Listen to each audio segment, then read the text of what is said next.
When Adam brings a muffin along with his coffee to a table in crimson lights, Chelsea can hardly believe it. She thought he'd be full after all the stuffed French toast she'd made them this morning.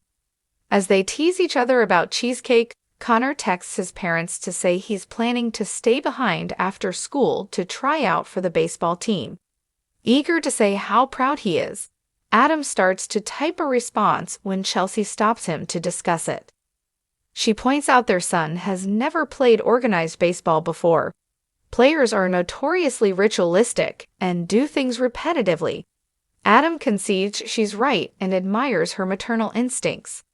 Their son texts again to say he really wants to do it. Connor knows that baseball can create some OCD tendencies, but promises not to spit and to use his tools to handle his anxiety. Plus, there's a cute girl on the team, and he needs an excuse to be around her. Chelsea decides to tell their son to go for it. "With Connor, we hit a home run," she declares.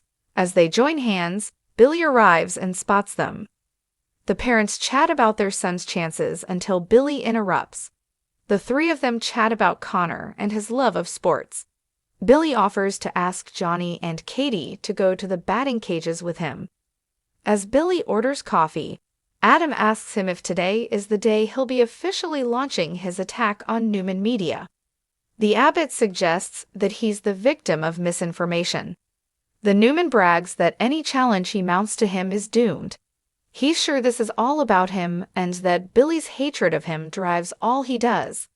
Admitting he used to think that way, Billy claims he no longer does and his company will be the antithesis of Newman Media. His new company cares about the truth and will be the source of relevant information. Chelsea begins fidgeting as the men insult each other. Billy declares that he is done with being a victim and being reactive. Unlike Adam, he plans to use his privilege to do good in the world. "I found my voice, and it's an optimistic one," Billy insists. That only makes Adam more sarcastic. Phyllis is the first person he thinks of when he thinks of the power of positivity. Billy accuses him of just looking for a rise, and Chelsea tells the men to stop this. He declares that his company is ready to launch and the sky will be the limit. Adam jokes they can leave that story to Newman Publishing so they can figure out if it's fact or fantasy. Once Adam walks off to take a call, Billy tells Chelsea that Adam started that. He's sure she's tired of all the bickering and wonders how Adam learned about the company. She assumes the information came from Victor. Billy tells her he's moved on from his vendetta against the Newmans. She's happy to hear that. They discuss her now sharing an address with Adam. He notes they were holding hands when he walked in and then apologizes for crossing the line. When he asks about whether her getting close to Adam again is really about Connor, he adds that he doesn't want her to get hurt. They discuss his moving on with Sally. Billy explains that they are good together and having fun. He urges her to be careful with Adam and repeats that his new company has nothing to do with the Newmans. She appreciates that he cares, but she can look after herself. She's made her boundaries very clear with Adam. Returning, Adam asks Billy why he hasn't left. Is there some other area of his life he wants to stick his nose into? Billy insists he only came in to grab coffee and points out that Adam came after him with an axe to grind. Once Billy takes off, Chelsea asks Adam why he had to be so aggressive. "Billy started it," he complains.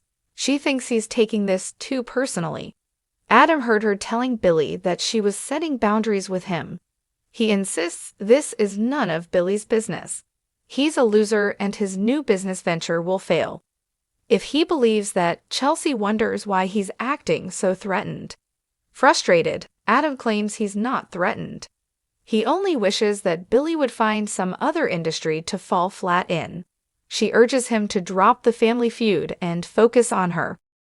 Apologetic, Adam explains that Billy gets under his skin, and he thinks Billy uses her to do that. Chelsea suggests that Billy's decisions rarely have anything to do with Adam. He has a past in media, so none of this should be a surprise. Adam complains that Billy has always hated him for what happened in Baltimore, and that's why he went after Sally. Is that what this is really about? She asks. She thought he claimed he was over her. Adam points out she's defending her ex. Is she over Billy? Chelsea hates to see them attacking each other. She cares about Billy just as he does about Sally. If we are going to move forward, we have to stop accusing each other of not moving on, she says. Adam agrees to that. Putting his hand on hers, he says he doesn't want old business to distract him from what's new with them. She pulls away her hand and reminds him that none of that is settled. Chelsea believes they have a chance, but have to keep their eye on the ball. As Nikki and Victor settle at a table in the dining room of the athletic club, Jack and Diane enter. Nikki and the Abbotts are civil, and Diane compliments Victor on how well he's recovered from being shot. When Jack explains they are staying at the club due to redecorating at the Abbott manse, Victor assumes they must have been inspired by his renovation of the ranch. Before Jack and his wife can walk away, Victor asks for a word. What delusion inspired you to encourage your idiot brother to compete with Newman Media? He asks. Jack wonders where he gets his information from. Diane suggests that he focus on healing instead of taking shots at her family. Lacing his fingers, Victor says he's looking forward to the spectacle of Billy going down in flames while squandering Jack's money. This will be yet another stain on John Abbott's great reputation. That sets Jack to huffing and angrily stroking his tie. Nikki declares that below the belt and Jack is Adam and his father would be proud of the mark that Billy will make on the world. Victor nearly bursts out laughing when Jack suggests that he and Adam must be nervous right now. The Newman is confident that the idiot brother will only sully the family name. Jack and Diane gloat about stealing Glissade away from him. Jack is tired of all the predictions of doom and gloom. Sitting up, the mustache warns that they can work on patching the facade of the house all they want, but soon the entire Abbott house will lie in ruins. Nikki tries to end this conversation, which results in trading barbs with Diane. Jack tries to end it next by proposing that they make a pact. Are you high on pills again? Victor asks. Jack would like the two of them to agree to keep Kyle and Claire out of their battles. Nikki agrees with this, and so does Diane. Victor will have none of this, however, and refuses to leave it to Claire to make a choice. He's determined to protect his family. Jack predicts that this will only drive Claire away, just as his blustering has driven away his other children. I do not want my granddaughter involved with your son. It will end in heartache, Victor declares. Jack and Diane get a table across the room, and she tells her husband how proud she is of him taking the high road. At the moment, he's more worried about his brother than his son. They haven't done a press release, so how does Victor know so much? Mulling over who could have leaked it, she assumes it was Phyllis. He changes the topic to the house, and she reminds him he's supposed to trust her with that. Diane gets that Victor hit a nerve with him when he brought up John. Touching his hand, she promises this will all be good for the family.